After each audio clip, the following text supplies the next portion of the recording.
السلام علیکم every one, میں ہوں مدیحہ اور یہ میرا چینل ہے ہاؤس وائف ریلز۔ آج میں آپ لوگوں کے لیے وہ نازنین بائے فرح بخاری کی ایپیسوڈ نمبر 3 لے کر آئی ہوں۔ So let's get started. بیٹی کے فرض کو ذمہ داری کے بجائے بوجھ سمجھ کر سر سے اتارنے کی کوشش کی تھی۔ شاید اسی لیے اللہ تعالیٰ نے کریم اللہ کو دوہرے امتحان میں ڈال دیا۔ برآمدے کی سیڑھیوں پر تھکا ہارا وہ دونوں ہاتھ سر پہ گرائے نیم جان سا سوچوں میں غرق بیٹھا تھا۔ سامنے صحن میں اوندھی سیندھی کرسیاں، بجھی لائٹیں اور سامان بکھرا پڑا تھا۔ کچھ دیر پہلے جو کچھ ہوا، اول تو اس نے ہی کریم اللہ کو سنبھلنے کا موقع نہیں دیا۔ نازنین کا نکاح سے انکار، پھر 4 مردوں کا آنا، آنن فانن اسے جھپٹ کر اٹھا کے لے جانا۔ وہ تو الفت اور اس کے ساتھیوں کو گالیاں دے رہا تھا، پر ان کو بھی دیر تک برا بلا کہہ لینے کے بعد یہ سوچ کر خود کو تسلی دے دی کہ بھلے زبردستی ہی صحیح، لیکن نکاح وہ بہرحال پڑھوا ہی لیں گے۔ بلکہ ان کے جانے کے تھوڑی دیر بعد وہ خود بھی ان کے پیچھے جانے کا سوچ ہی رہا تھا۔ الفت اور ساتھیوں کو یہ سمجھانے کے لیے کہ کام اگر دھونس اور جبر کے بجائے سکون اور نرمی سے نکلوا لیا جائے تو کیا برا ہے۔ بلا وجہ ہی وہ لوگ اس قدر اشتعال میں آ گئے، اس پر اجلت اتنی کہ سنبھلنے کا موقع بھی نہیں دیا اور دلہن کو اٹھا لے گئے۔ وہ اب ایک نتیجے پر پہنچ کر گھر کے تالے چابیاں برابر کر ہی رہا تھا تاکہ وہاں جا کر نہ صرف معاملے کو ٹھنڈا کرے بلکہ اپنی آنکھوں کے سامنے نکاح کی رسم بھی پوری ہوتا دیکھ لے کہ ایک اور افتاد اس پر آن پڑی۔ اسی وقت عین جبکہ وہ گھر سے نکلنے والا تھا، الفت، احمد اور اس کے 3 دوست گھر میں داخل ہوئے۔ کریم اللہ نے دل میں شکر ادا کیا کہ جو بات وہ الفت کو سمجھانے جا رہا تھا وہ خود اس کی عقل میں آ گئی تھی۔ چہرے پر نرم سا تاثر لیے وہ آگے بڑھا، لیکن الفت کے چہرے کے تاثرات، وہ ٹھٹک کر وہیں رک گیا۔ ان سب کے سرخ غضبناک چہرے پل پل متغیر ہوتے جا رہے تھے۔ سب خیریت ہے؟ میں تو تمہاری طرف ہی آ رہا تھا۔ نازنین کہاں ہے؟ وہ مٹھیاں بھیچے بمشکل خود پر ضبط کیے کھڑا تھا۔ کیا مطلب کہاں ہے؟ کریم اللہ کے دل نے نیچے کہیں غوطہ لگایا۔ کیا کہہ رہے ہو؟ اس کو تو تم لے گئے تھے نا؟ وہ ہمارے آدمی نہیں تھے کریم اللہ۔ الفت نے ایک ہی جھٹکے میں تمام کنفیوژن سمیٹ کر ایک نئی الجھی گرا فی الفور سامنے کی۔ کریم اللہ کا منہ حیرت سے کھلا رہ گیا۔ کیا کہہ رہے ہو؟ تم نے باہر سے بندے بلوائے کلاشن کوفوں کے ساتھ اور وہ آتے ہی نازی کو؟ نہیں، الفت چلایا۔ پہلے ہم بھی یہی سمجھے کہ ہمارے کہنے پر آدمی اندر آئے ہیں، لیکن وہ 4 آدمی جیپ پر کہیں اور سے آئے تھے۔ ہم لوگ پھر بھی نہیں سمجھ پائے اور اپنی اپنی گاڑیوں میں سوار ہو کر ان کے پیچھے روانہ ہو گئے۔ میں سمجھا ان میں سے ایک اپنا جاوید ہے، لیکن کچھ دیر بعد جب وہ جیپ ہماری نظروں سے اوجھل ہو گئی تو میں نے جاوید کو کال ملائی اور تب مجھے پتا چلا کہ جاوید تو مجھ سے بھی پچھلی کار میں بیٹھا میرے پیچھے پیچھے آ رہا ہے۔ ہم نے گاڑیاں روک کر بندے برابر کیے، معاملہ صاف ہو گیا۔ وہ جیپ کہیں اور سے آئی تھی، اور اب تم ہمیں بتاؤ گے کریم اللہ کہ وہ لوگ کون تھے اور دلہن کو کہاں لے گئے؟ دیکھو، مجھے بالکل نہیں پتا کہ یہ سب کیا چکر ہے، خدا را کچھ سوچنے تو دو۔ کریم اللہ کا اپنا دماغ آندھیوں کی زد میں آ چکا تھا۔ بدقت حواس جمع کر کے سوچنا شروع کیا۔ پہلا خیال ارشاد بیوی کا آیا، وہی اس روز بہت پردیاں دکھا رہی تھی۔ کریم اللہ کی دوسری شادی کا بھی اسی نے نازنین کو بتایا تھا۔ اندر کی سبھی باتوں سے واقف لگ رہی تھی۔ نازنین کے بھگانے میں بھی ضرور اسی کا ہاتھ ہوگا۔ تم لوگ بیٹھو، میں ابھی آتا ہوں۔ اس نے صافہ کندھے پر جھٹک کر رکھتے باہر کی راہ لی تو الفت کا ایک مشتعل ساتھی لپک کر پیچھے جانے لگا۔ اسے لگا کریم اللہ بھاگنے کی سوچ رہا ہے۔ الفت نے کلائی تھام کر آنکھ کے اشارے سے رکا۔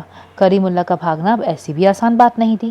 وہ سمجھ گیا تھا کہ کریم اللہ خود اس معاملے میں ملوث نہیں ہو سکتا، البتہ کسی نتیجے تک پہنچنے میں ان کی مدد ضرور کر سکتا ہے۔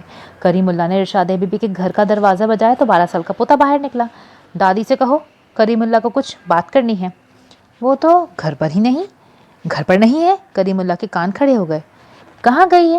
میری چھوٹی بہن کو بخار تھا، اسے لے کے کلینک گئی ہے۔ کون سے کلینک؟ جلدی بتاؤ، ضروری کام ہے۔ کریم اللہ کو ارشادے کی عدم موجودگی سراسر مشکوک لگی۔ قیاس یقین میں بدلنے لگے۔ لڑکے نے سامنے سڑک کے کنارے ایک کلینک کا پتہ بتایا اور کریم اللہ پیدل ہی تیز قدموں سے روانہ ہو گیا۔ دل میں اسے پختہ یقین ہو چلا تھا کہ وہ اس کلینک میں نہیں ملنے والی۔ گھر میں بھی اس کی غیر موجودگی کی اصل وجہ نازنین ہی ہے۔ وہ جب کلینک کے باہر پہنچا تو رش زیادہ نہیں تھا۔ خواتین کی سائڈ پر دروازے پر پردہ لگا ہوا تھا۔ کریم اللہ نے باہر ڈیوٹی والے شخص کو ارشاد بی بی کو بلانے کو کہا۔ جانتا تھا اندر کوئی ارشاد بی بی ہوگی ہی نہیں۔ ارشاد ہی ناز کو کسی خفیہ جگہ پر چھپا کر اب اس کی خبر گیری کرنے گئی ہے۔ وہ انگلیاں اس طرف سے ٹٹخاتے وہاں سے یہاں چکر لگانے لگا۔ جب پردہ ہٹا اور ارشادہ بی بی اپنی بہو اور ایک بچی کے ساتھ باہر نکلی، کریم اللہ کو سامنے دیکھ کر تعجب سے 2 قدم آگے ہوئی۔ خیر لالا، نازنین کہاں ہے بی بی؟ وہ عجلت میں قریب آیا۔ اپنا اندازہ غلط ثابت ہو جانے پر بھی پوچھنے سے باز نہیں آیا۔ نازنین؟ वो सवालिया अपनी बहू को देखने लगी। इसकी तो आज शादी थी ना? क्या वाकई तुम नहीं जानती कि वो कहाँ है और किसके साथ? करीमुल्ला अजीब मखमसे में फंस गया। इरशाद बीबी तो वाकई बेखबर लग रही थी। करीमुल्ला, मुझे नाज़नीन अपनी बेटी की तरह ही प्यारी है। तुमने इस पर जुल्म किया तो मुझे दर्द भी माँ जैसा ही हुआ, लेकिन मैं इसमें हक के सिवा और कुछ नहीं कर सकती थी, सो मैंने इसके लिए सिर्फ दुआ की। अपनी बीमार पोती को लिए फिर रही हूँ 2 दिन से, क्योंकि मेरा बेटा ड्यूटी पर गया हुआ है। इरशाद ने हाथ में उठाई बच्ची करीमुल्ला के सामने की। करीमुल्ला ने कुछ देर रुक कर मालूम नहीं क्या सोचा, फिर आगे हाथ बढ़ाते बच्ची के माथे पर हाथ रख दिया। बच्ची वाकई तेज़ बुखार में तप रही थी। शक करना बेबुनियाद साबित हुआ था। वो मज़ीद किसी बहस में पड़े वापस पलट गया। इरशाद ने परेशानी से अपनी बहू को देखा। दोनों की नज़रों में एक ही सवाल था, आखिर कहाँ गई नाज़नीन? इसके मुतालिक कोई ऐसा वैसा गुमान करने को भी हरगिज़ दिल तैयार नहीं हुआ। वो तो निहायत अच्छी बच्ची थी। अल्लाह उसे अपने हिफ्ज़ व अमान में रखे। बाप की हालत देखो ज़रा, गलत फैसला भी कर बैठा और अब कैसे बुलाया बुलाया फिर रहा है। इरशाद ने एक गहरा घुटन भरा सांस सीने से बाहर निकाला। अल्लाह करे नाज़नीन जहाँ भी हो खैरियत से हो। आमीन, सलमा ने बेसाख्ता कहा। उसने तो कॉपी में नाज़नीन का पैगाम पाकर इसकी बहन को कॉल की थी। इसके अलावा तो इन्हें किसी बात की खबर ही नहीं थी। अल्लाह पाक नाज़नीन के हक़ में सब अच्छा फरमाए। वो दोनों दिल ही दिल में नाज़नीन के लिए दुआएं मांगती वापस चली गईं। बच्ची को दवा लेना अब बाकी था। छुट्टी के दिन यूं तो अक्सर ही वो देर तक सोता रहता था। घर वाले भी आराम के ख्याल से डिस्टर्ब नहीं करते थे। फिर रात को वो और भी लेट हो गया था। बरसती बारिश में मुकम्मल भीगा वासे जब घर पहुंचा तो टाइम कुछ 12 के आसपास का था। सोते सोते वो मज़ीद कुछ लेट हो गया, लेकिन बावजूद इतनी थकावट के इसकी रात बड़ी बेआराम गुजरी थी। सुबह आंख जल्द ही खुल गई और पहला ख्याल भी उस लड़की का ही आया। दरमियान में पूरी एक रात गुजर चुकी थी। मालूम नहीं वो लड़की अब कहाँ होगी, किस हाल में होगी। काश अल्लाह पाक ने इसकी मुश्किल किसी और ज़रिए से हल कर दी हो। आमीन। वो अपने उलझे उलझे भारी दिल को अपने ही लफ्ज़ों की तसल्ली से बहलाता बिस्तर से बाहर निकल आया। पिछले कुछ हफ्तों से वो पिछले सहन के इस इकलौते कमरे में शिफ्ट हो गया था। बवक्त ज़रूरत जिसे मर्दाना बैठक के तौर पर भी इस्तेमाल किया जाता था। इस छोटे सहन में पिछली गली का दरवाज़ा था, जहाँ से दोस्त अहबाब डायरेक्ट बैठक में आ सकते थे, और इसी सहन में ही बाएं हाथ की दीवार पर मुजीब चचा के घर का दरमियानी दरवाज़ा और दाएं हाथ पर रहमान चचा के घर का दरमियानी दरवाज़ा भी था। वहाँ से आने जाने वालों को इसी सहन और दरमियान की राहदारी से गुजरकर सामने के बड़े हिस्से में जाना पड़ता था। वहाँ से अपने कमरे से निकलकर सामने के हिस्से में आया तो अम्मा और रबाब किचन में नाश्ता बना रही थी। उसे देखकर ज़्यादा हैरान तो नहीं हुई, क्योंकि अक्सर ही वो जल्दी उठ जाता था। ऐ माशाल्लाह माशाल्लाह, बड़ी लंबी उम्र है, तुमको ही याद कर रही थी। रात इतनी देर से सोए लाला, फिर भी जल्दी उठ गए। रुबाब ने भाई के लिए चौकी आगे की। इसकी माँ सादा चूल्हे के पास कुछ भी नीचे बैठकर काम करती और पुरानी तर्ज का ये बावर्ची खाना भी ज़मीनी नशिस्त का ही था। वासे ने चौकी पर बैठकर दीवार से पुष्ट टिका ली। हाँ, बस आँख खुल गई। बारी कहाँ है? वो भी सो रहा है अभी, उसे उठाती हूँ। आज जबीन आ रही है ना, और इतने ढेर सारे काम पड़े हैं। जबीन बाजी किस टाइम आएंगी? उसके लिए तो अड्डे पर भी जाना होगा ना। वासे एकदम मुस्तैद हो गया। हाँ हाँ, आराम से जाना, 12 बजे तो वो वहाँ से निकलेगी। कह रही थी निकलने से पहले तुम्हारे नंबर पर कॉल करेगी। अभी नगमा के फ़ोन पर बात हुई है। वासे को मोबाइल के जिक्र से कुछ ख्याल आया। रबाब, मेरा बैग लेकर आओ, ज़रा कुछ दिखाना है। वो हल्का सा मुस्कुराया। रबाब ने मशकूक अंदाज में आंखें छोटी की। वासे ने अबरू से जाने का इशारा किया। रबाब के तजस्सुस को कुछ और हवा मिली। वो फ़ौरन ही भाग खड़ी हुई। ज़रूर लाला कोयटा से इसके लिए कुछ लाए थे। और जब वासे ने नया मोबाइल इसके हाथ पर रखा तो खुशी से रबाब का मुंह खुल गया। हमारा मोबाइल, अपना, घर का।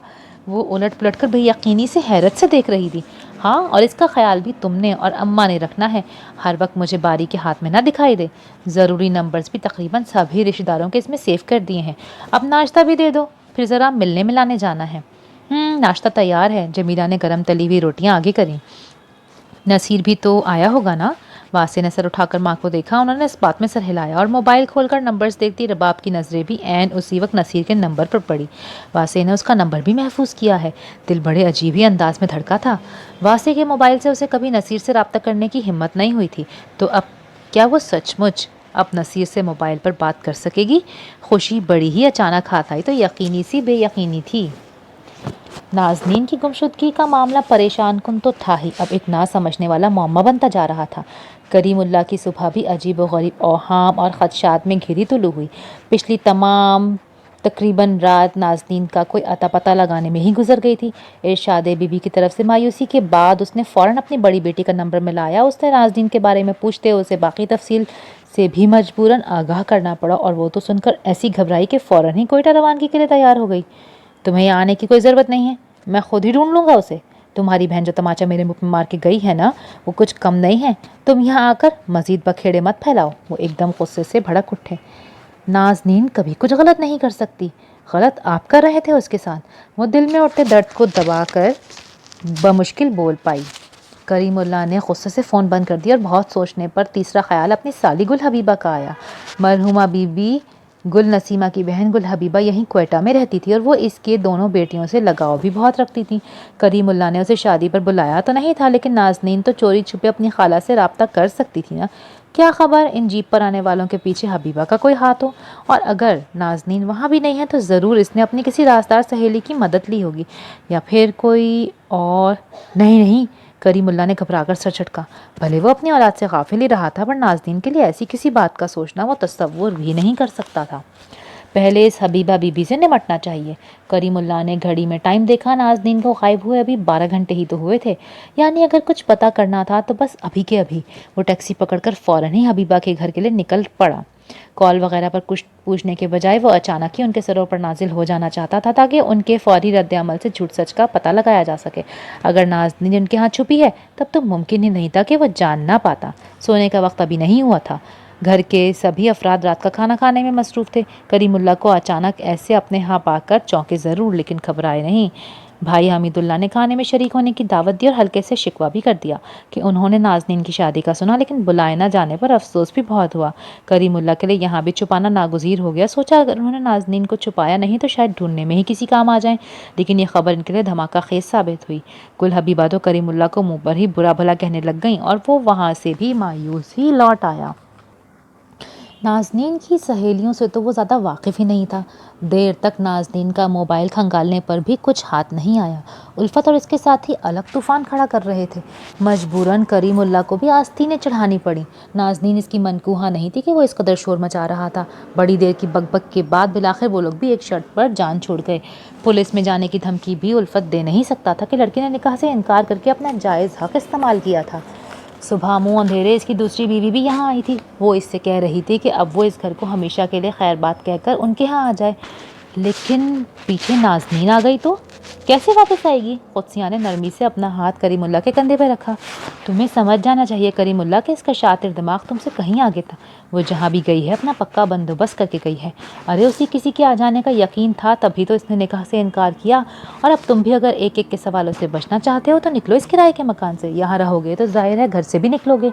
अगर किसी ने कुछ पूछ लिया तो मोहल्ले में किसी के पूछने का इम्कान तो खैर कम ही है। मैंने यहाँ से किसी को बुलाया ही नहीं था। कोई नहीं जानता कि नाज़नीन रुखसत हुई है या। और उल्फत अहमद, लड़की रुखसत होकर उसके घर नहीं गई, इसीलिए ये मामला ज़्यादा देर छुप नहीं सकता। फिर तुम बता रहे थे बाहर इतना शोर हंगामा भी तो हुआ। बेहतर होगा जान छुड़ाओ यहाँ से। लोग अनजान रहें तो सबसे अच्छा, और अगर जान जाएं तो बस शक में पड़ते रहे। यकीन दिलाने के लिए तुम यहाँ डेरे डालकर मत बैठो। कुद्सिया देख रही थी कि इसकी हाथ आई खुशी लड़की के भाग जाने से फीकी पड़ रही थी। करीमुल्लाह ने बेटी भी आकर जिस सुकून से इसके यहाँ आने का सोचा था, इसमें बुरी तरह से कड़वाहट घुल गई थी। कमबख्त ने जाकर भी चैन नहीं लेने दिया। पता नहीं कहाँ जा मरी। कुद्सिया ने सर झटक कर ध्यान करीमुल्लाह की तरफ लगाया। उसे चंद घंटों के अंदर अंदर यहाँ से रुखसत होने की हिदायत देते हुए वो अपने घर चली गई, और अब सुबह की मुकम्मल रोशनी ज़ाहिर होते ही वो घर का सामान समेट रहा था। ए बारी जाओ कना, कितना ढेर सारा सामान लाना है। रबाब ने वासे के बाहर निकलते ही सामान की लिस्ट बाहर बारी को थमाई। वासे जबीन बाजी को लेने के लिए बस स्टैंड पर चला गया था। अम्मा किचन में थी। रबाब को बड़ी देर से अंदर ही अंदर बेचैनी लगी हुई थी नसीर का नंबर मिलाने की, और इसीलिए अब वो बारी को जल्द अज जल्द भगाना चाहती थी। अम्मा ने भी किचन से हाँक लगाकर बारी को ताकीद की, और इसका जाने का मन तो हरगिज़ नहीं था, पर मुँह ही मुँह में बड़बड़ाते साइकिल लेकर निकल गया। रबाब ने इसके जाने के बाद मोबाइल हाथ में लिया और धड़कनें बेकाबू होने लगीं। गले को खंखार कर हेलो कहने की प्रैक्टिस की, लेकिन यूँ लगा ज़माना कान लगाए खड़ा है। हलक से आवाज़ ही नहीं निकल पाई।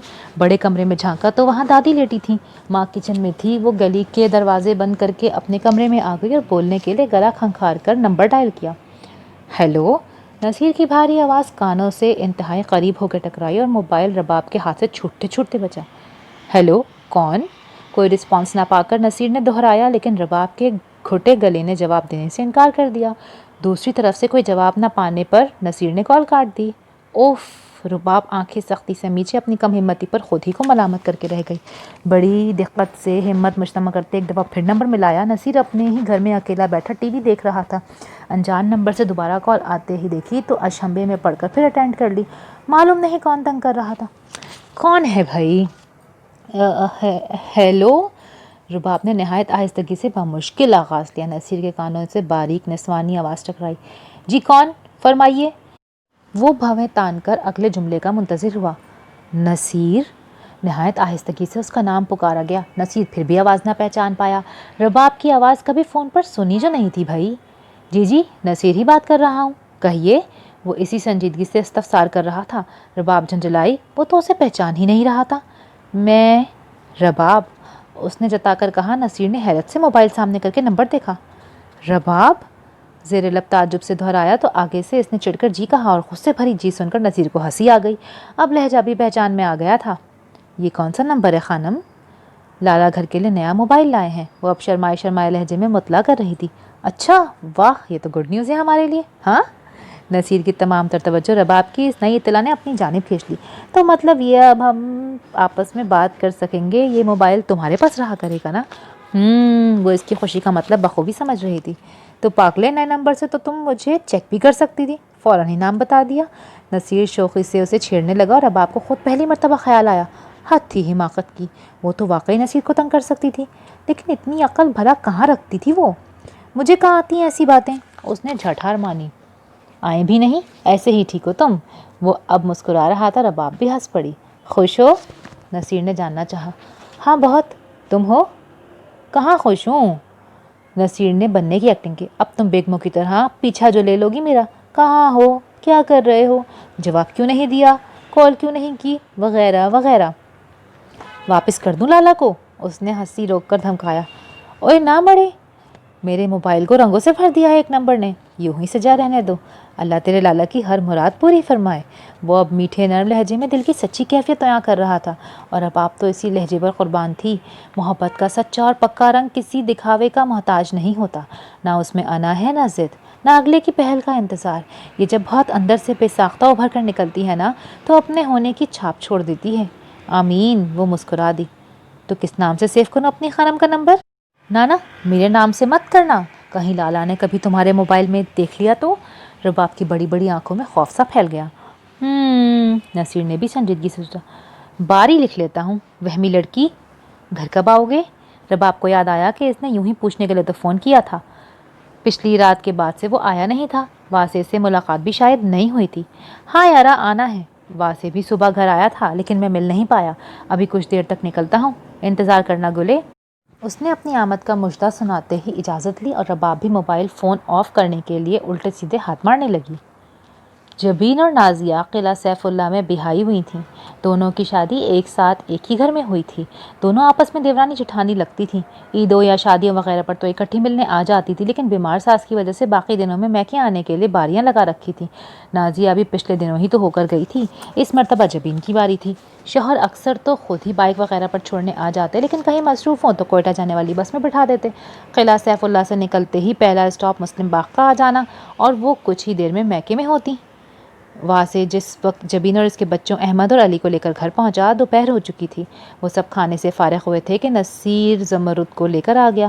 وہ جبین باجی کی آمد کا سن کر آئی تھی۔ گلشن نے تو ناک منہ چڑھائی، لیکن نصیر کو ایسی باتوں سے بڑی تسکین ملتی کہ اس کے گھر سے اس کے علاوہ بھی کوئی ماما حبیب کے گھر سے لگاؤ رکھتا تھا۔ زمرد ہمیشہ ہی یہاں آ کر بہت خوش دکھائی دیگی۔ ایک تو ظاہر ہے یہاں رباب تھی اس کی ہم عمر، دوسرے ساتھ والے گھر سے پشمینہ آ جاتی، تینوں اگر اکٹھی ہو جاتی تو جمیلہ اور نانی دیکھ دیکھ کر خوش ہوتی رہتی، خوب رونق لگ جاتی تھی۔ اب تو جبین بھی آئی ہوئی تھی۔ رحمان ماما اور مجید ماما سے ملے؟ نصیر نے واسطے سے پوچھا۔ وہ دونوں باہر برآمدے کی کسی کھلی ہوا میں بیٹھے ہوئے تھے۔ زمرد کو ساتھ لے کر وہ اب اندر بڑے کمرے میں چلی گئی تھیں۔ آقا جان سے صبح ڈیرے پر ملاقات کر کے آیا تھا، مجیب چچا نہیں تھے نا، ابھی گھر جا کر مل آنا ہے ان سے میں نے۔ تو چلو پھر اکٹھے چلتے ہیں، میں بھی وہیں جا رہا ہوں۔ دونوں اٹھ کھڑے ہوئے تو نصیر بڑے کمرے کے دروازے میں آیا۔ وہ جان کی دشمن سامنے احمد کو گود میں لیے کھلا رہی تھی، قدم تو رک نہیں تھے۔ تم کب تک ہو جبین باجی؟ 2-3 दिन ही रुकूंगी नसीर। जबीन ने सर उठाया, जबकि पास बैठी रबाब खुद को भांजे की तरफ मुतवज्जा जाहिर करने में लगी हुई थी, क्योंकि नसीर के पीछे वासे भी दरवाजे में आन रुका था।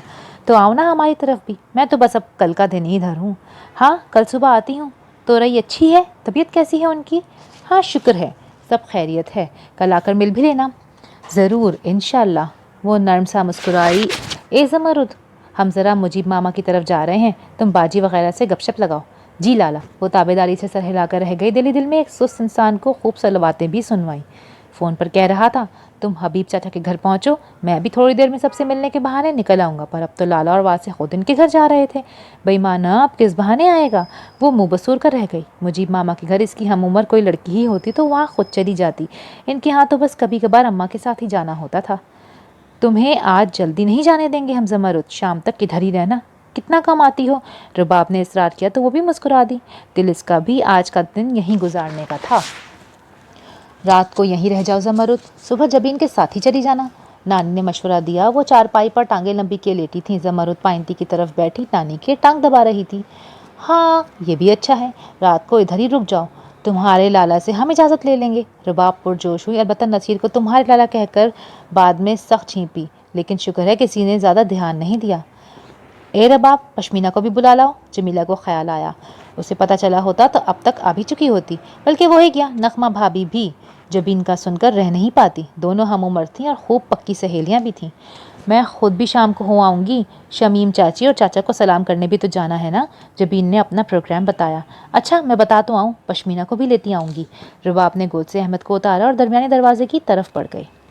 मुजीब मामा से मिलने के बाद नसीर तो रहमान मामा के घर चला गया, लेकिन वासे दरमियानी दरवाजे से अपने घर लौट आया।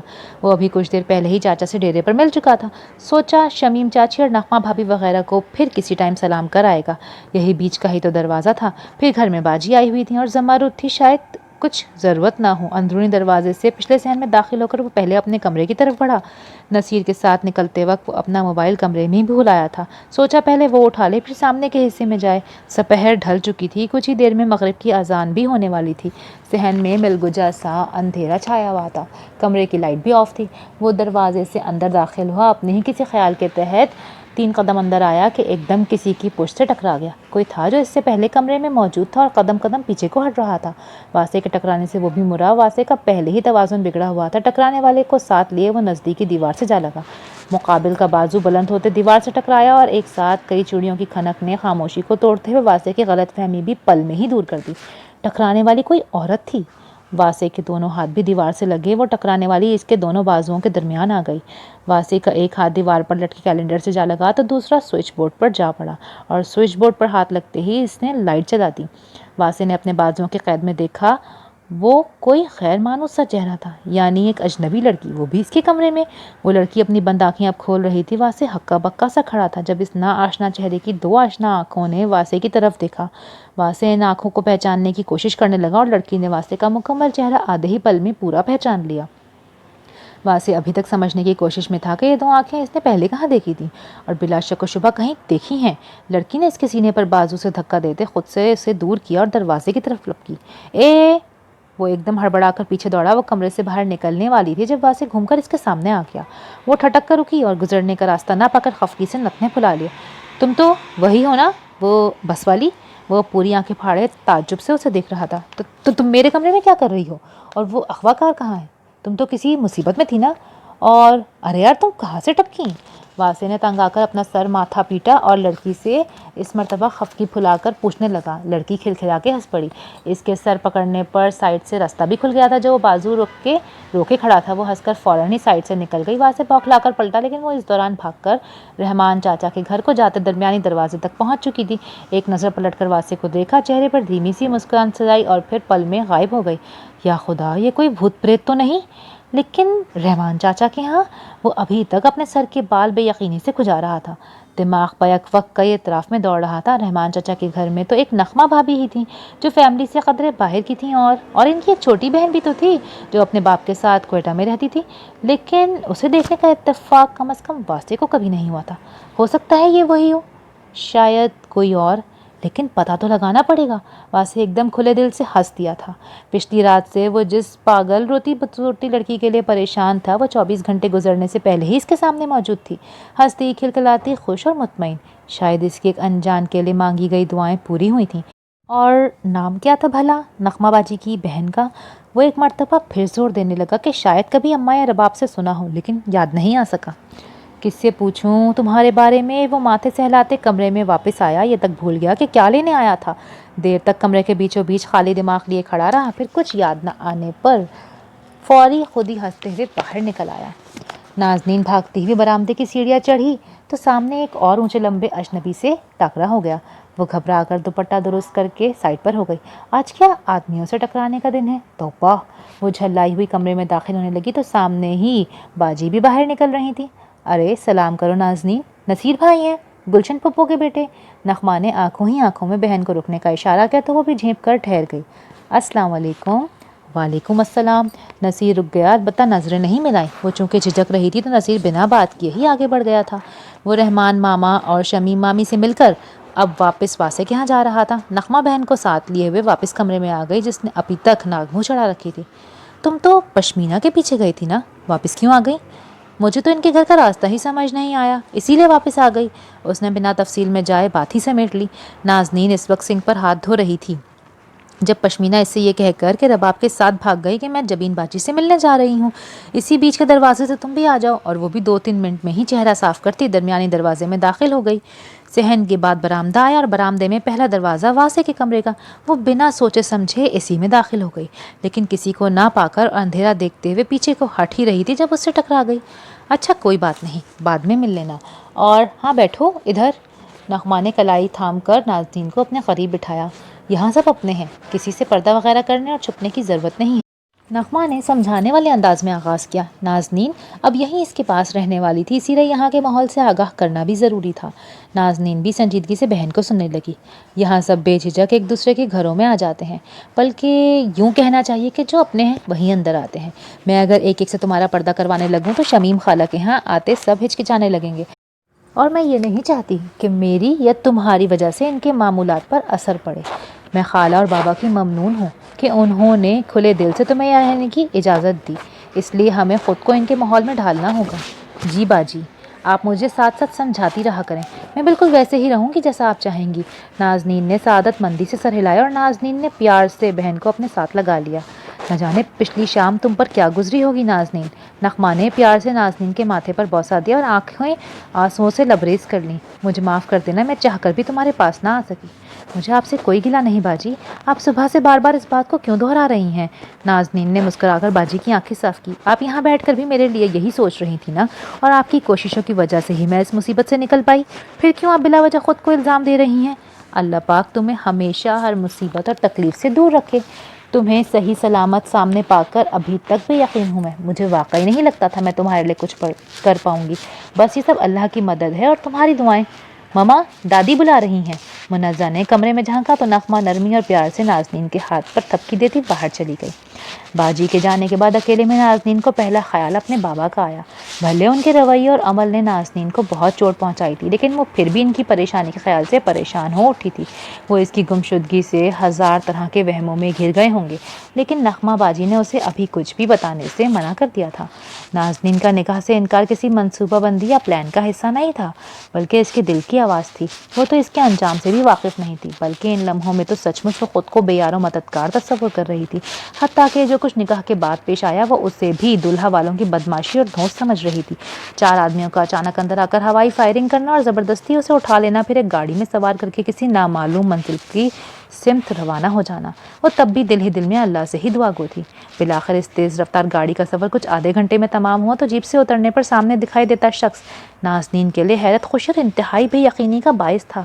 جہاں زیب لالا، آپ؟ وہ حیرت سے منہ کھولے کبھی جہاں زیب لالا کو، کبھی اس ویران جگہ کو دیکھنے لگی۔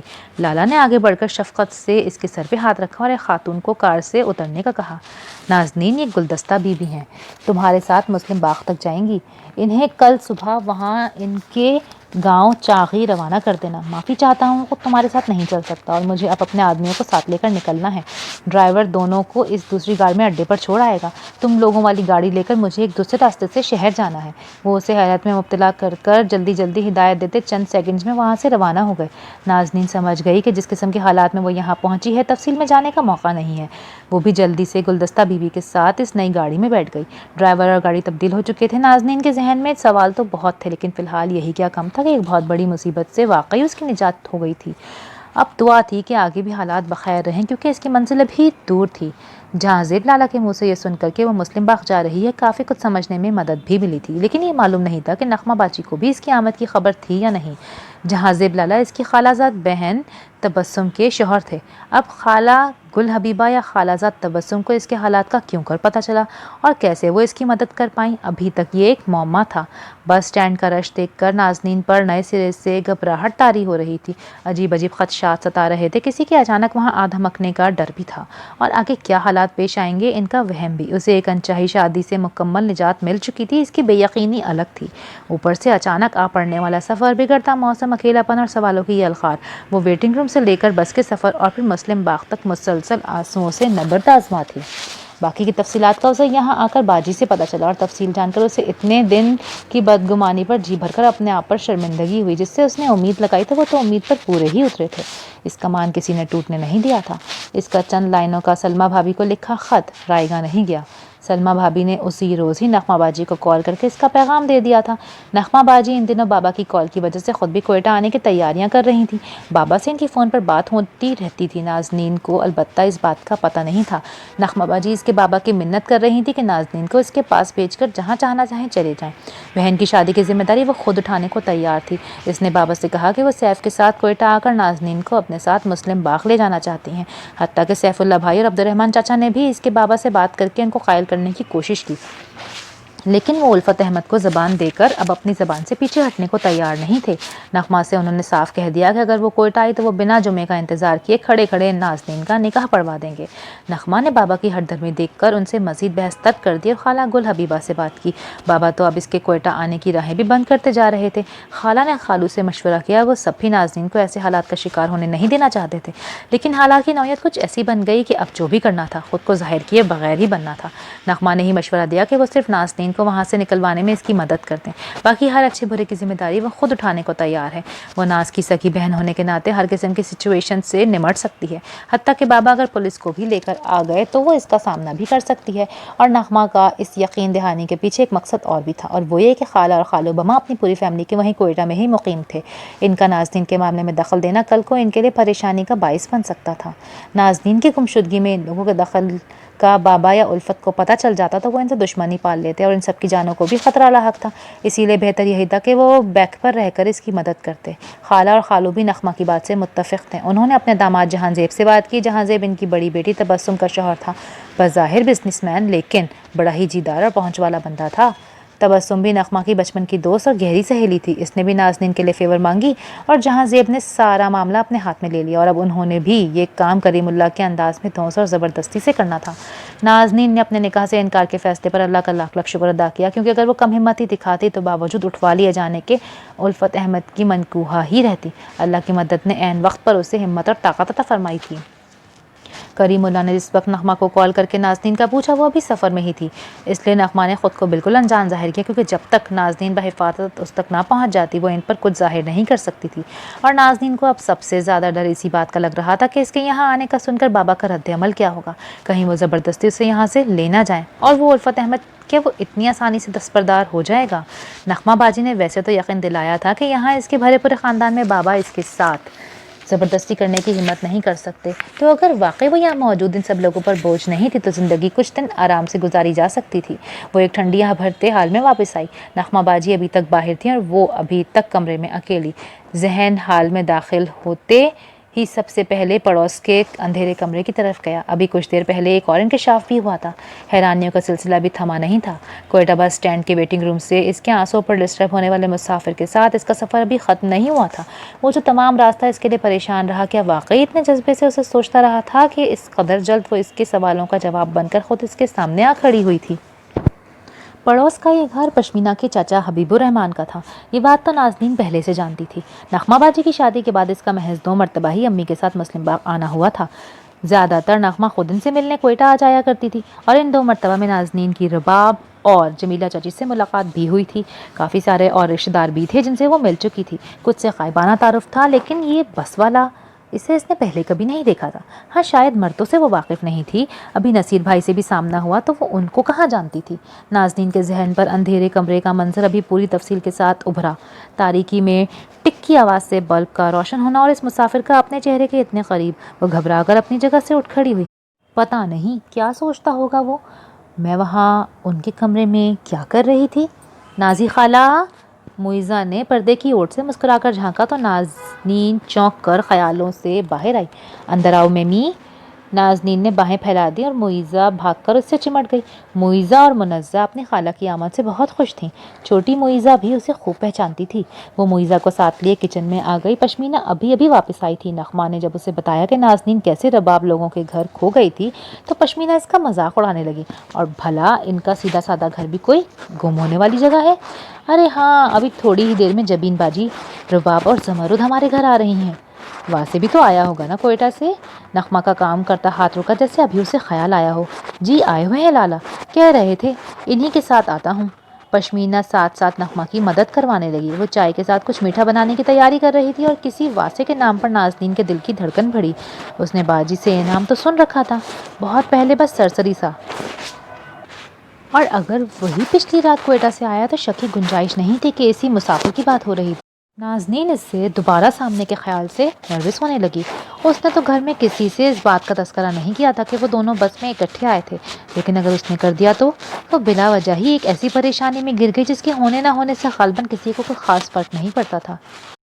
ज़मरुद को छोड़ जाओ नसीर, देखो तो कितनी रौनक लगा रखी है सबने। रबाब ने माँ को आंख से इशारा किया तो वह नसीर को मनाने लगी।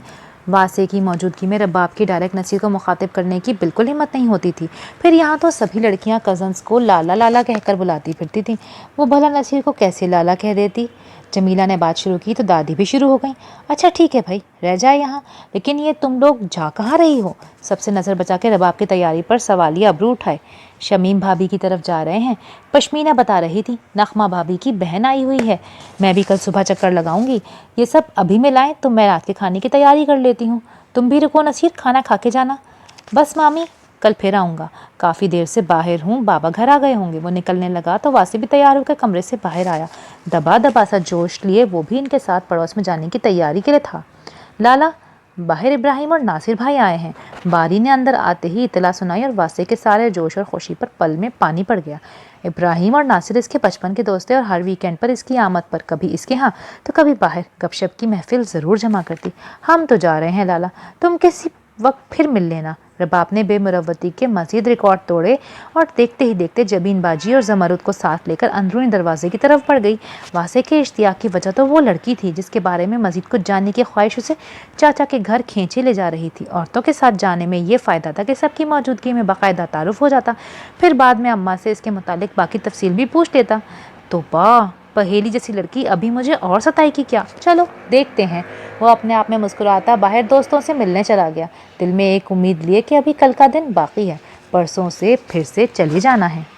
शाम से रात आई तो माहौल में एक सुकूत और खामोशी सी लहर लेती महसूस होने लगी। पिछली रात वो इस वक्त कैसे अलग हालात में थी और 24 घंटों का ये दौरानिया कितना तवील, कितना हैरत अंगेज रहा था। तब्दीलियों से भरा ये महज एक दिन ना जाने इसकी पूरी ज़िंदगी पर किस तरह असरअंदाज होने वाला था।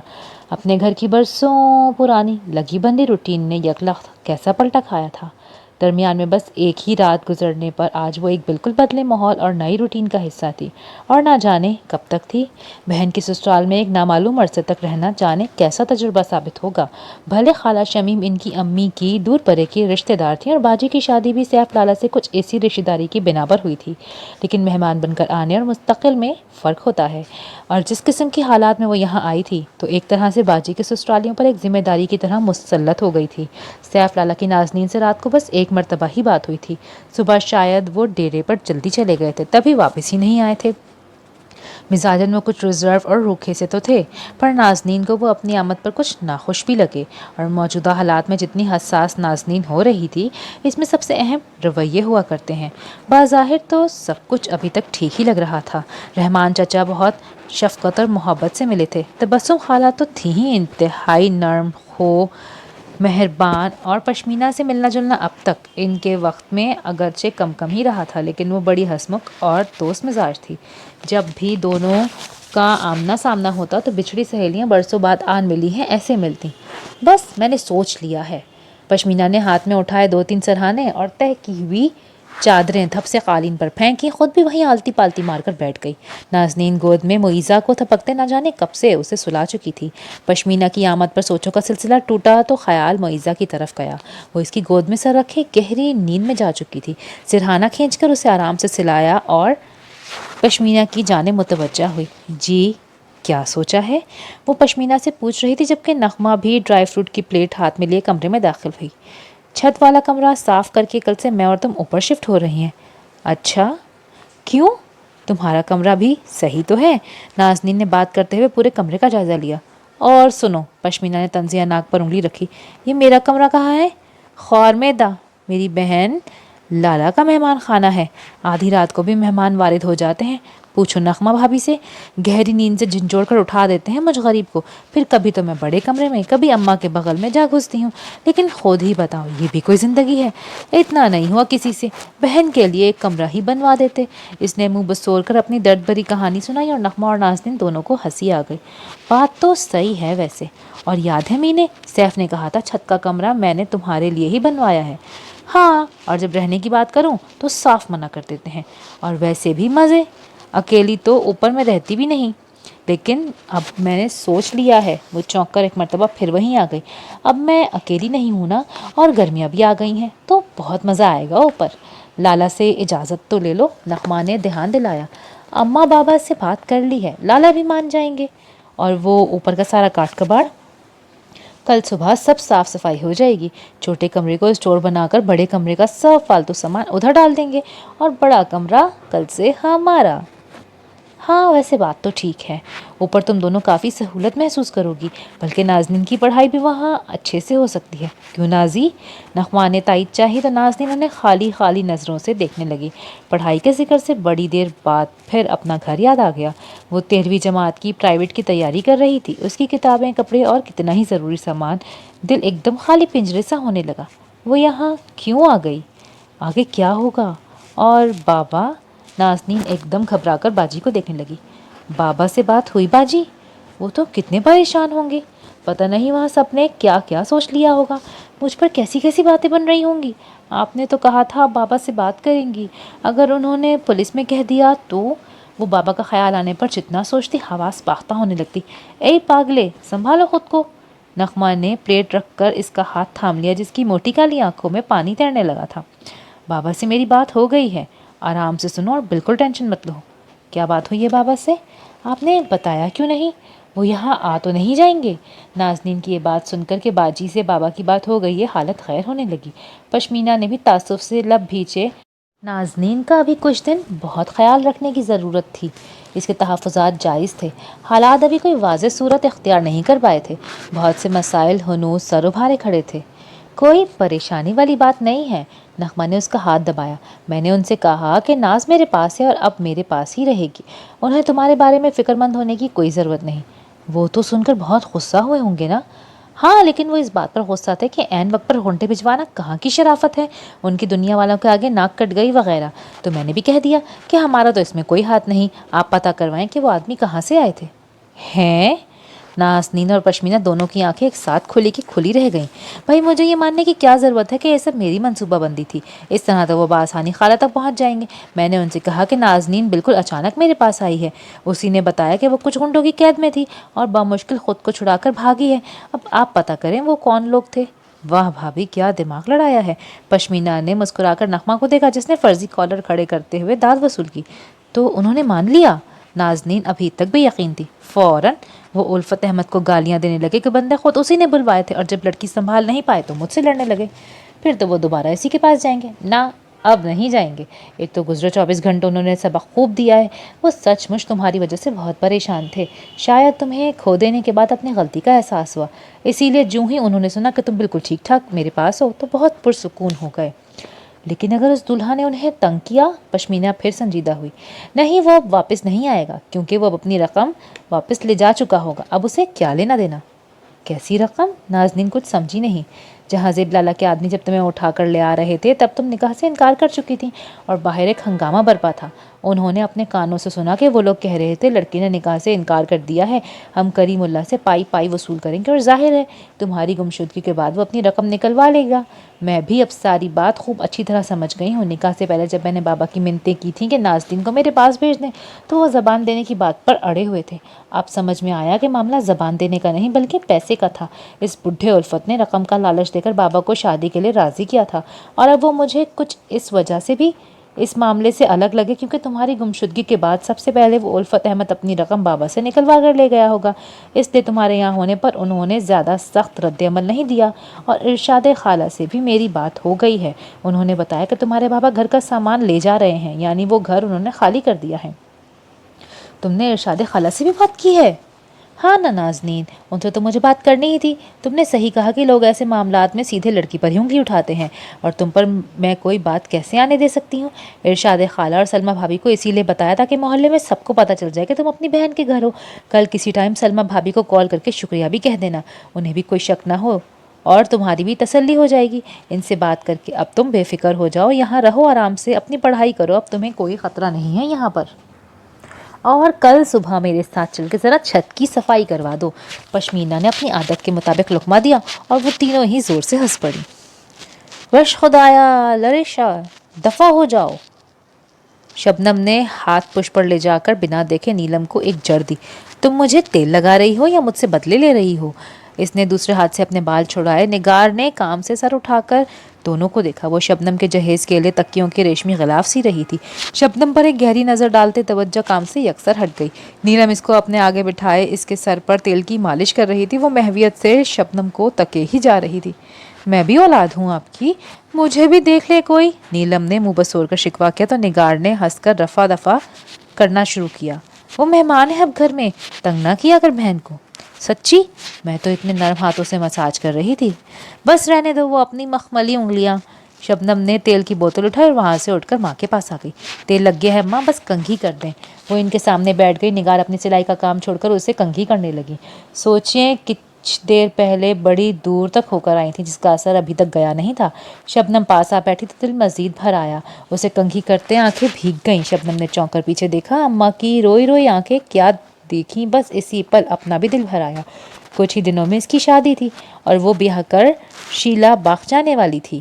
ویسے اماں، ہمارے خاندان میں تو سبھی شادیاں اپنوں میں ہوتی ہیں، پھر ہم نے شبنم کا رشتہ باہر کیوں کیا؟ نیلم اب اپنے بال کھول کر تیل کی بوتل جھپٹنے آئی تھی۔ پر آئے کیوں؟ یوسف کاکا سے تمہارے بابا کے کتنے پرانے دوستانہ مراسم ہیں، ایسی گہری دوستی کہ خونی رشتوں کو بھی رشک آئے۔ بلکہ زہیب خان کی کوئی بہن کنواری ہوتی تو ہم ذکی کے لیے بھی بدلئی میں ضرور کرتے۔ ہاں نا، اچھا ہی ہوتا۔ نیلم نے ایک مصنوعی آہ بھری۔ میرے سر سے تو ٹلتی ہے بدلئی کی مصیبت۔ چپ کم بختے، نگار نے سر پر تھپڑ دے مارا۔ اپنے منہ سے اپنی شادی کی باتیں کرتی ہے۔ یوسف کاکا اپنے گاؤں میں رہتے ہوتے ہیں نا اماں؟ شبنم نے کچھ عجیب سی حسرت سے اچانک کہا تو نگار کو دل جیسے کسی نے مٹھی میں بھر لیا۔ جس ایک بات سے وہ نظریں چرا کر گزر جاتی تھی شبنم کی زبان پر آیا تو سوچنے پر مجبور ہو گئیں۔ بھلے شیلا باغ وہاں سے زیادہ دور نہیں تھا لیکن اپنے شہر کی حد سے تو ایک قدم باہر بھی پردیس ہو جاتا ہے۔ انہوں نے شبنم کے سر پر بوسہ دیتے اسے اپنے سینے سے لگا لیا۔ میری بیٹی اپنے گھر میں اتنی خوش، اتنی مطمئن اور سکھی رہے گی کہ گاؤں اور میکے کی یاد بھی نہیں آئے گی۔ اور بابا تو زہیب خان کی نئی کار بھی دے رہے ہیں نا، آ جایا کرنا۔ نیلم کا وہی انداز تھا۔ نگار نے گھورا۔ چپ شے کم عقلے، یہ بھی کوئی اعلان کرنے والی بات ہے؟ ویسے بابا گاڑی کیوں دے رہے ہیں؟ ہمارے یہاں تو ایسا کوئی رواج نہیں۔ نیلم کی زبان کو آرام کہا تھا۔ نگار نے ماتھا پیٹا۔ वह खुदाया कितना बोलती है ये लड़की, अरे बहुत बड़े लोग हैं वो, तेरे बाबा जो कर रहे हैं बिल्कुल ठीक है, अब तुम और बक बक मत करो, जाओ अंदर से कॉपी पेन लेकर आओ, इतनी लंबी सामान की लिस्ट बनानी है, कल सुबह ज़का क्वेटा जा रहा है, मुझे सुबह से चीज़ें याद आ रही हैं, कभी भूल रही हूँ, जल्दी जा। उन्होंने नीलम को भगाया। शबनम अभी तक इनके घुटने से सर टिकाए चुपचाप बैठी थी। निगार ने उसका चेहरा ऊपर किया तो पलकें गीली थीं। निगार महसूस कर रही थी कि आजकल अक्सर ही वो आंखें साफ करती हुई दिखाई देती थी, बात भी बहुत कम कम करती थी। इतना रोना क्यों आ रहा है आजकल? शादी के साथ तो नई जिंदगी जुड़ी होती है, कई खुशियाँ, कई नए रिश्ते, दुखी क्यों होती हो? पता नहीं अम्मा, जैसे जैसे दिन करीब आ रहे हैं दिल बहुत भारी हो रहा है, कुछ भी अच्छा नहीं लगता। हर लड़की ऐसा ही महसूस करती है, ना घबराओ, देखो कैसा चांद सा चेहरा है मेरी बेटी का, तुम्हें तो ये भी नहीं कह सकती कि अपना ख्याल रखा करो, माशाल्लाह नज़र ना लगे। निगार ने शबनम का चेहरा हाथों में लेकर इसकी पेशानी चूमी। शबनम का हुस्न वाकई चांद सूरज को शर्माने वाला था। सफ़ेद रंगत, नीली आंखें, गोल्डन बाल, नर्म सुर्ख होंठ, ऐसा चेहरा जो किसी मेकअप का भी मोहताज न हो। दादी कहती हैं सूरत अच्छी होने से नसीब अच्छे होने का कोई लेना देना नहीं, इसलिए दुआ पूरी मांगा करें, अल्लाह इनके नसीब भी अच्छे करें।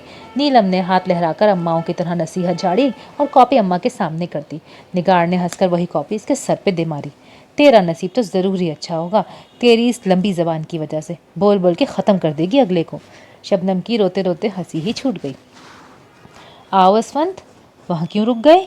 जबीन अहमद को कमर पर झुलाती कमरे से निकली तो राहदारी में असवंत नजर आया। सलाम जबीन बाजी, मैं समझा घर पे कोई नहीं है।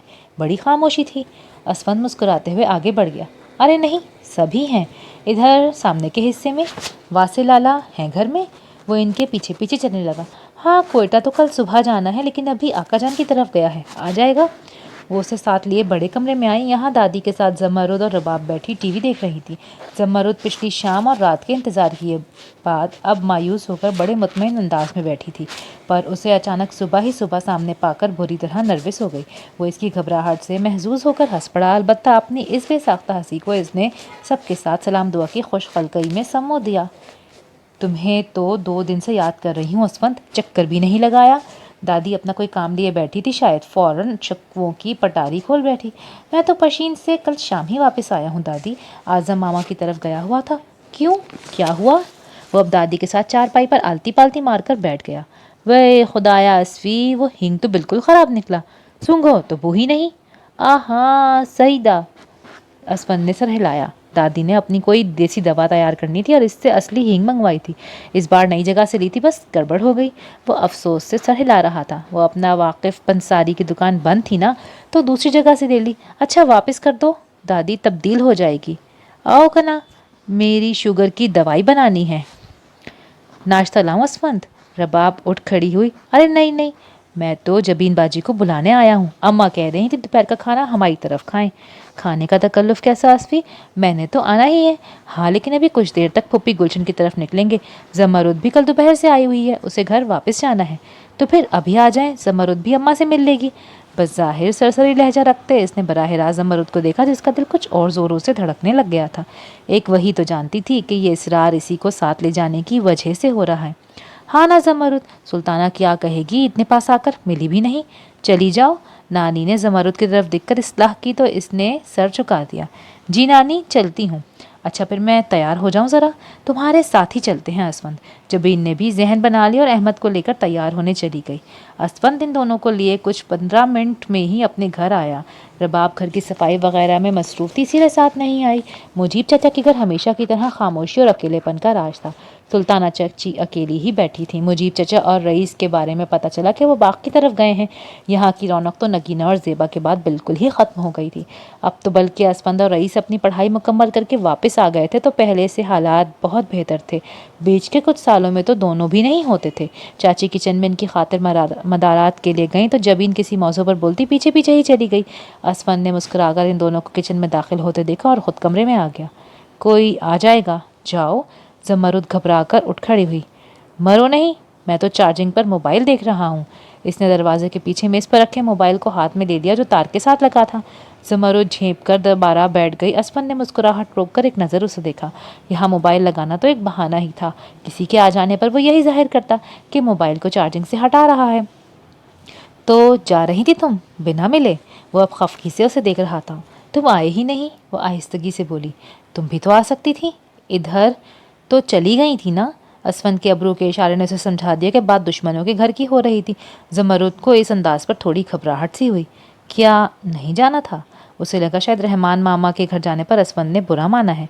तुम्हें पता है मैं ऐसा नहीं हूँ। वो अब नतने फुलाए इसकी सोच पर नाराज़ हो रहा था।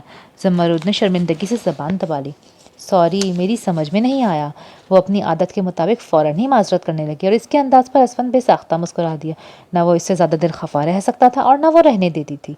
इस पगली के तो माथे पर लिखा होना चाहिए था, माफ़ी चाहती हूँ। वो अपनी ही सोच पर सर झटकते हंस पड़ा। दरअसल इन दोनों की मोहब्बत की वजह ज़मरुद का यही रवैया बना था। ज़मरुद और इसकी मोहब्बत बड़े ही अजीब अंदाज में शुरू हुई थी। असफन कुछ सोच भी नहीं सकता था कि गुलशन पुप्पी जैसी मखरूर, मतलब परस्त और बेहिस औरत की बेटी ऐसी मोम सी नर्म, सुलझी हुई और बाशऊर हो सकती है। पुप्पू की फैमिली से इनका ताल्लुक शुरू से ही कुछ लिए दिए सा था। वजह पुप्पी का रवैया ही था।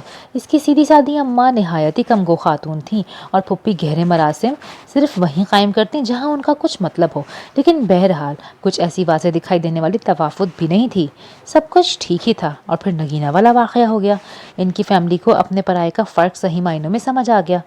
रहमान आका ने तो ताल्लुक तोड़ा ही कि वो डायरेक्ट मुतासरीन में से थे। सैफ लाला का दिल टूटा था, इसीलिए इन लोगों से इतना शिकवा नहीं था। लेकिन बाकी चचाओं, फुप्पी और दूसरे ख़ानदान वालों ने अपने रवैये से अपने दिली ख़यालात का वाज़ेह इज़हार कर दिया था। कुछ रिश्तेदारों का अंदाज साफ साफ ये जताता कि जैसे इस वाक़ये के बाद इन सब घर वालों को ख़ुदकुशी कर लेनी चाहिए। गुलशन पुप्पी का ताल्लुक भी कम और बेश इन्हीं अफराद में शुमार किया जा सकता था। रईस और उससे इन हालात में मुस्लिम बाग छोड़कर चले जाने में ही आफियत नजर आई और 5-5.5 साल बाद जब आगे पीछे दोनों की वापसी हुई तो अम्मा के कहने पर वो सभी रिश्तेदारों से मिलने के लिए गया। पढ़ाई ख़त्म हो गई असफन? फुप्पी ने उसे बैठने का इशारा करते हुए पलंग का किनारा संभाला। जी फुप्पी, बस रिजल्ट आना है। अच्छा, तो फिर क्या करोगे? वो शायद इसकी तालीम के बारे में जानना चाहती थी। मेरा BS मुकम्मल हो गया है, रिजल्ट अच्छा आएगा तो इंशाल्लाह टीचिंग। वो मुअद्दिब सा इनके सवालों के जवाब दे रहा था। ज़मरुद ने आकर शरबत का ग्लास उसके सामने किया, जिसे निगाहें झुकाए ही उसने हाथ बढ़ाकर ले लिया। अच्छा, वाह, उस्ताद बनोगे? गुलशन पुप्पी खुश होकर मुस्कुराई थी या उन्होंने तमस्खुर उड़ाया था? असफन ने चौंक कर उनका चेहरा देखा। भाई, अब उस्ताद बनकर तो बहुत कुछ समझाना पड़ता है बच्चों को। पूरी की पूरी तरबियत का मामला होता है। अल्लाह करे कहीं दूर ही मुलाजमत मिले। वो क्या कहते हैं, हाँ, ऑर्डर। वो किसी दूर परे की जगह के आए जहाँ तुम्हें कोई पहचानता ना हो। जी? शरबत का मीठा घूंट नीम जैसा हलक से उतरा। वो बेयकीन था इनके अल्फाज पर। ऐसे छल नहीं करते, सीधे सीधे वार। दरवाजे में खड़ी ज़मरुद शर्मिंदगी से बाहर निकल गई। मेरा मतलब है, किसी ने कुछ ऐसा वैसा कह दिया तो तुम्हारा ही दिल दुखेगा ना भाई। वो वजाहत देने लगी और असफंद हल्के से मुस्कुरा कर रह गया। दिल दुखाने वाले दिल का एहसास कर रहे थे। वाह। वो ग्लास रख कर उठ खड़ा हुआ। चलता हूँ फुप्पो, जब्बार चचा की तरफ भी जाना है। वो इजाज़त लेकर दरवाजे की तरफ बढ़ा और फुप्पी पलंग पर सिरहाना सही करते लेट गई। घर पर इस वक्त कोई मर्द नहीं था। वो कमरे से निकलकर ड्योरी में आया तो ज़मरुद भागकर वहाँ पहुंची। असफन ने पलटकर बेसाख्ता एक नज़र डाली, फिर ये सोचकर कि वो दरवाज़ा बंद करने के लिए आई है, रुख सामने कर लिया। सॉरी। पुश्त पर धीमी आवाज़ में फ़कत इतना ही सुनाई दिया और असफन के कदम रुक गए। लफ्ज़ बहुत छोटा पर लहजे की तासीर इतनी गहरी कि नज़रअंदाज करना मुश्किल था, लेकिन वो खामोश ही रहा। अम्मा की तरफ से मैं माफ़ी चाहती हूँ। आपका दिल दुखा होगा ना? कोई बात नहीं, वो बड़ी हैं। वो हल्का सा वापस पलटा। जी, लेकिन इस मामले में आपका क्या कसूर? इनको ऐसा नहीं करना चाहिए था। मैं भाई हूँ ना? वो हल्का सा मुस्कुराई और ज़मरुद ने तासुब से देखा। एक हाथ की 5 उंगलियां बराबर नहीं होती। भाई बहनों की मिसाल भी बिल्कुल ऐसी ही है। एक ही माँ बाप की औलाद होते हुए कोई बच्चा वालिदैन का सर फ़ख्र से बुलंद कर देता है, कोई अपनी कोताही से झुका देता है। हर इंसान अपने अमल और किरदार का जिम्मेदार आप होता है। वो आहिस्ता रवि से कहती चली गई। असफंद हैरत ज़दा उसे देखता रह गया। लेकिन ये बात शायद मैं अम्मा को नहीं समझा सकती। उसने नज़रें उठाकर असफंद की आंखों में देखा। वो नरमी से मुस्कुराया। कोई बात नहीं, सच नीचे को जाती शफाफ नदी है, अपना रास्ता नहायत सहूलत से आप ही बना लेती है। आप खफा तो नहीं ना? वो अभी भी यकीन चाह रही थी। जिससे एहसास करने वाले की कदर नहीं, वो खुद अपना भला भी कभी नहीं कर सकता। तुम्हारा शुक्रगुजार हूँ। हमें ऐसे साथ देने वालों की हमेशा ही ज़रूरत रहेगी। मैं सिर्फ अपना यकीन दिला सकती हूँ, वो सादगी से कह गई, बिना अपने जुमले की गहराई पर ध्यान दे। लेकिन असफंद मुकम्मल मुतवज्जा था। ये यकीन भी कम कीमती नहीं। असफंद ने भी इसी सादगी से फ़ौरन कह दिया। अब हैरान होने वाली की बारी ज़मरुद की थी, लेकिन वो रुका नहीं। واپسی کا راستہ البتہ انہی حیرت بھرے خیالات میں کٹ گیا۔ ان کے ہاں کی ساری لڑکیاں اب پڑھ رہی تھیں۔ جب سے اسکول اور کالج قریبی دیہاتوں کی رسائی میں آ گئے تھے، بڑے بزرگوں نے بھی اعتراض کے نقطے اٹھانے کے بجائے بچیوں کی تعلیم جاری رکھنے پر خاموشی اختیار کر لی تھی۔ زیادہ تر نے صرف میٹرک کیا تھا، چھوٹی بچیاں البتہ اب کالج بھی جا رہی تھیں۔ زمرد کے لہجے، اس کے الفاظ میں جو شعور جھلک رہا تھا، اس میں گلشن پھوپھی کے اتوار پر تعلیم کا رنگ غالب نظر آیا۔ اس نرم خو لڑکی نے اسپن کے لہجے کی چوٹ بھی پہنچنے نہیں دی، چند سیکنڈ میں ہی آ کر اماں کی سنگ باری پر اپنی معذرت کے پھول رکھ دیے۔ وہ اتنا حیران نہیں تھا جتنا خوش تھا، اور خوشی کی وجہ یہ تھی کہ نگینہ کے ایک عمل کے بعد سب سے زیادہ اعتراض اس کے تعلیم یافتہ ہونے پر ہوا تھا۔ وہ بڑے بزرگ جنہوں نے بچیوں کی تعلیم پر اب تک خاموشی اختیار کی رکھی تھی، ان کو یہ کہنے کا موقع مل گیا کہ اور پڑھاؤ بچیوں کو، تعلیم دلوا کر اور دماغ خراب کرو ان کا۔ یعنی جو کچھ نگینہ نے کیا وہ سب تعلیم کا بگاڑا تھا۔ کسی حد تک خود ان کے دماغوں میں بھی یہی بات راسخ ہو گئی کہ شاید اسکول کالج بھیجنا ان کی غلطی تھی، اور یہی وجہ تھی کہ نگینہ سے چھوٹی زیبا بیچاری کو تعلیم چھڑوا کر گھر بٹھا دیا گیا۔ اور آج اسپن کی خوشی کی وجہ یہ تھی کہ اندر سے وہ بھی اس بات کو تسلیم کرنے سے انکاری تھا کہ تعلیم کبھی آپ کو بگاڑ بھی سکتی ہے۔ زمرد کے چند الفاظ نے دل کے شیشے پر جمی دھند اور نمی کے پردے کو ہاتھ پھیر کر ہٹا دیا تھا۔ ارے بس کر مینے، اور کتنا کام باقی ہے؟ شمیم جان تو دیکھ دیکھ کر ہی تھک گئی تھی۔ ناشتے کے بعد سے ہی پشمینہ اور نازنین نے کام کی کمر کس لی تھی۔ پتہ نہیں اوپر کیا اتھل پتھل مچا رکھی تھی، سارا کام آج ہی ختم کر لینا چاہتی تھی۔ بس اب نہانے جا رہی ہوں، آپ کھانا تیار کریں، بڑی بھوک لگی ہے۔ نازنین کہاں ہے؟ شمیم نے بھاگتی پشمینہ کو آواز دے کے پوچھا۔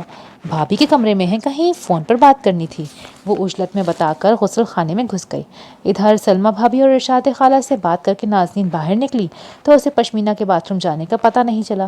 وہ اس کا کام میں ہاتھ بٹانے کے خیال سے سیدھی چھت پر چلی آئی، لیکن یہاں آ کر دیکھا پشمینہ تو چھت پر نہیں ہے۔ وہ خود بڑی دیر بعد اوپر آئی تھی۔ پشمینہ اس دوران بھی کام میں ہی لگی ہوئی تھی۔ نازنین کمرے کے دروازے میں آ کر جائزہ لینے لگی۔ بڑے کمرے کا تقریباً سارا سامان انہوں نے صبح ہی ساتھ والے چھوٹے کمرے میں سیٹ کر دیا تھا۔ بڑے کمرے کو بالکل خالی کر کے جھاڑو پوچھا بھی ہو چکا تھا، اب بس سیٹنگ باقی تھی۔ پشمینہ نے اس کی غیر موجودگی میں 2-4 چارپائیاں اندر رکھ کر کھڑکی کے پردے لگائے تھے۔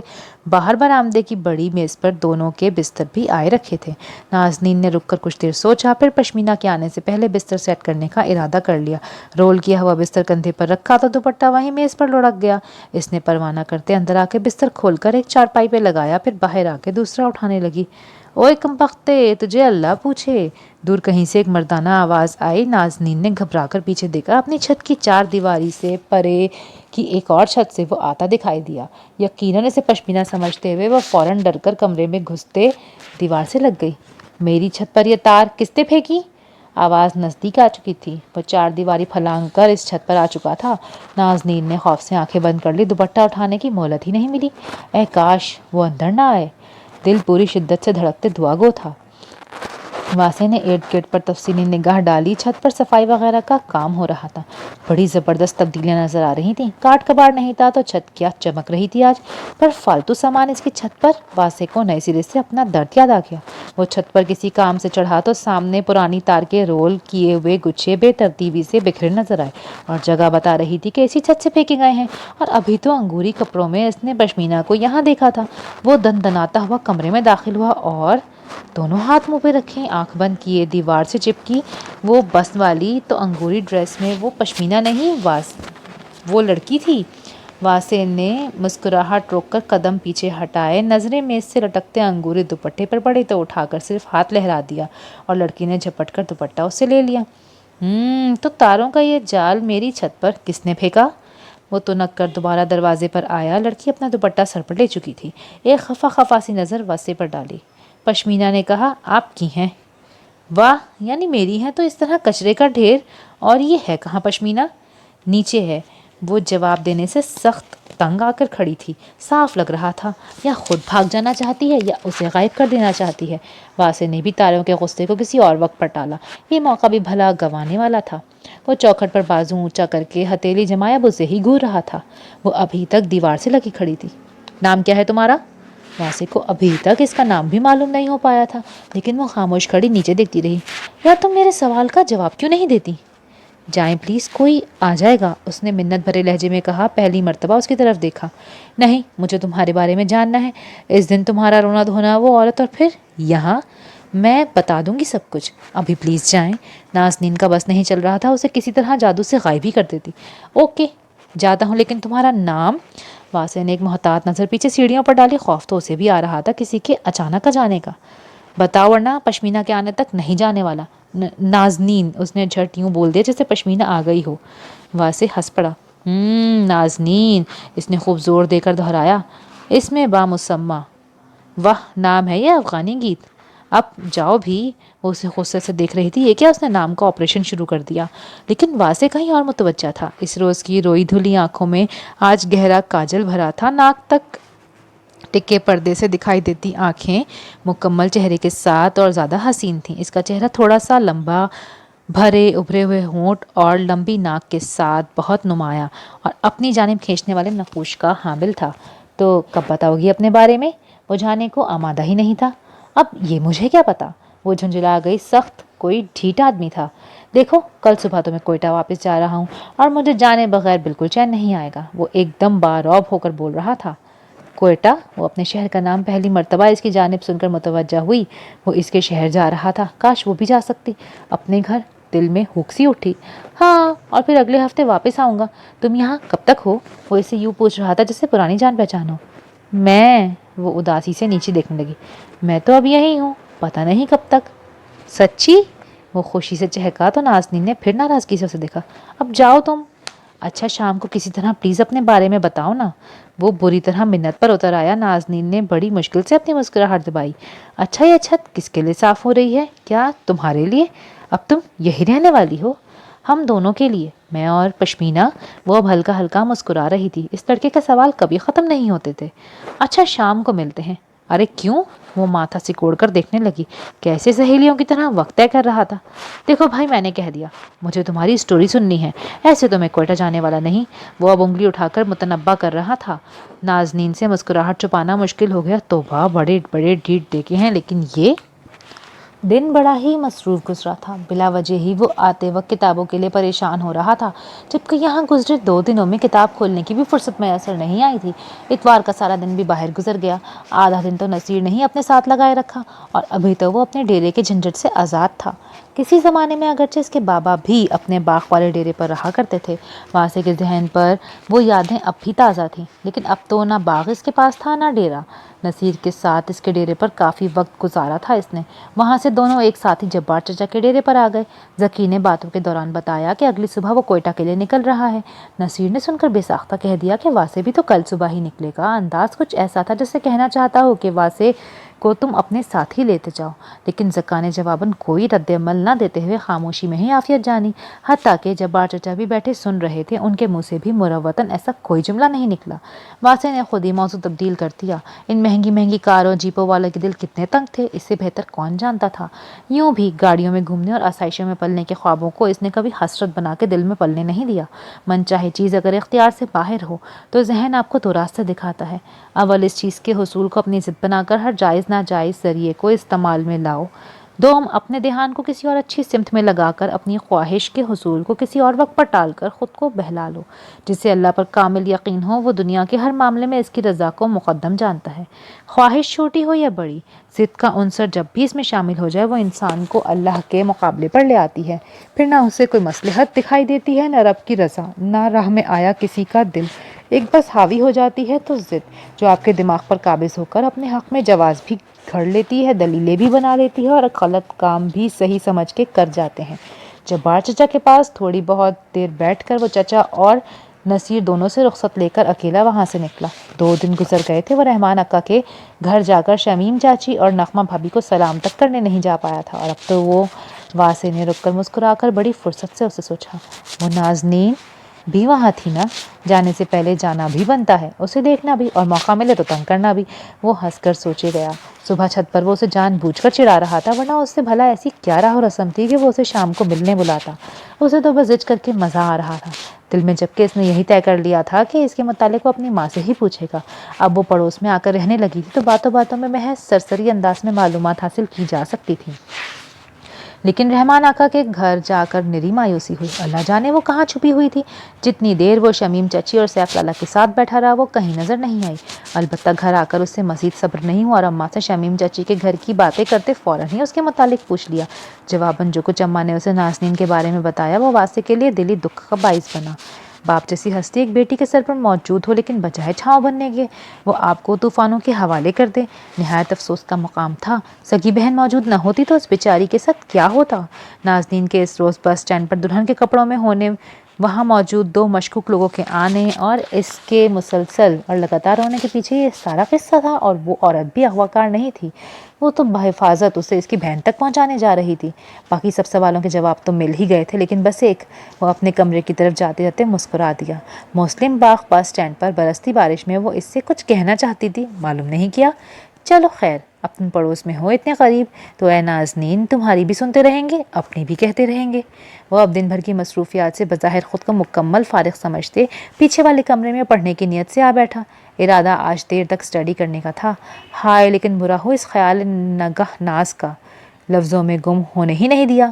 کبھی اماں کو اس کے متعلق بتائی باتیں دھیان میں آنے لگتیں تو کبھی وہ صبح چھت پر انگوری کپڑوں میں غصے سے گھورتی ہوئی آنکھیں، کبھی اس کمرے میں دیوار سے لگی اسے حیرت سے تکتی آنکھیں، اور یہ بار بار سوچنا اور ایک ایک بات دہرانا بڑا دل ربا سا لگ رہا تھا۔ واسطے نے خوشی کو محسوس کرنا چاہا تو ہلکی سی گھبراہٹ بھی حاوی ہو گئی، اور بہت سوچنے پر گھبراہٹ کا ماخذ وہ لفظ نکلا کہ ایک عمر جس کے ہونے کے انتظار میں کٹ جاتی ہے اور باقی بچی اس ہو چکنے کی لذت کو کبھی درد تو کبھی راحت سا محسوس کرنے میں، وہ نہیں ہوئی تھی تب بھی قرار نہیں تھا، اور اب ہو چکی تب ایک نئی بے چینی۔ اس نے بے بسی سے مسکرا کر سر جھٹکا۔ آنے اور جانے کے سفر میں واقعی بہت فرق تھا۔ عبدالواسع، خود اپنی کھوج کے صحیح سفر پر صحیح معنوں میں آج نکلے ہو، اللہ جانے انجام بخیر فرمائے، آمین۔ وہ چھت پر آئی تو اندھیرا مکمل چھا چکا تھا۔ پشمینہ نے صبح کہا تھا کہ صحن یا برآمدے کا بلب بھی لگانا ہے تاکہ چھت مکمل اندھیرے میں نہ ڈوبی ہو، لیکن خیر بعد میں بالکل ہی بات بھول گئی۔ اب رات آتے یہاں کافی اندھیرا چھا چکا تھا۔ پشمینہ اسے چھت پر بھیج کر خود پیچھے ان دونوں کا کھانا لے کر آ رہی تھی۔ نازنین نے دور کہیں سے آتی ہلکی روشنی کی مدد میں اندر آ کر کمرے کا بلب جلایا۔ اب برآمدہ بھی ہلکا روشن ہو گیا تھا۔ وہ چھوٹی میز اٹھا کر دونوں چارپائیوں کے درمیان لے آئی، پانی کا جگ اور گلاس وہ ساتھ لائی تھی۔ دونوں وہیں میز پر رکھ کر پشمینہ کو دیکھنے باہر آئی کہ نتنوں میں کچھ جلنے کی بو آئی۔ نزدیک شاید کچھ پیپرز جلائے گئے تھے، نہیں ماچس، یا شاید وہ دیکھنے کے لیے چار دیواری کے قریب جانے لگی۔ ایک نظر رباب لوگوں کی چھت کی طرف دیکھا، جلنے کی بو کچھ اور تیز ہوئی۔ وہ تھوڑا اور قریب آئی تو دیوار کے پاس کسی آدمی کا سر دکھائی دیا۔ پہلا خیال واسع کا آیا، اس نے اپنے قدم وہیں پر روکے۔ اگر رات کے اس وقت وہ اکیلے اپنی چھت پر کھڑا تھا تو اسے مزید آگے نہیں بڑھنا تھا۔ اس نے فوراً اپنے قدم واپسی کے لیے موڑ لیے، لیکن اس کی پیٹھ موڑتے ہی شاید اسے دیکھ لیا گیا تھا۔ اے لڑکی رکو! آواز کچھ اجنبی سی تھی۔ نازنین کا دل زوروں سے دھڑکا، پلٹ کر دیکھنے کی ہمت بھی نہیں ہو سکی۔ بات سنو! نہایت دھیمی آواز میں دوبارہ پکارا گیا۔ نازنین حیرت سے مڑی، اس بار تعجب سے دیکھا وہ واسع نہیں تھا، انگلیوں میں جلتا سگریٹ دبائے وہ کوئی لڑکا تھا۔ نازنین پر نظر پڑتے ہی جس کی آنکھوں میں انتہا کی حیرت ابھری۔ کون؟ وہ حیرت سے پوچھ رہا تھا، تبھی سیڑھیاں چڑھ کر پشمینہ ہاتھ میں کھانے کی ٹرے لیے اوپر آئی۔ اس نے ایک نظر باری باری ان دونوں کو دیکھا۔ نازنین نے پشمینہ کی طرف نظر کی تو اس کی آنکھوں میں عجیب سا رنگ لہرایا تھا۔ واقعی آئندہ اگر آپ کو یہ پارٹ پسند آیا تو do like, share and subscribe my channel. ملتے ہیں اگلی ویڈیو میں، تب تک کے لیے اللہ حافظ۔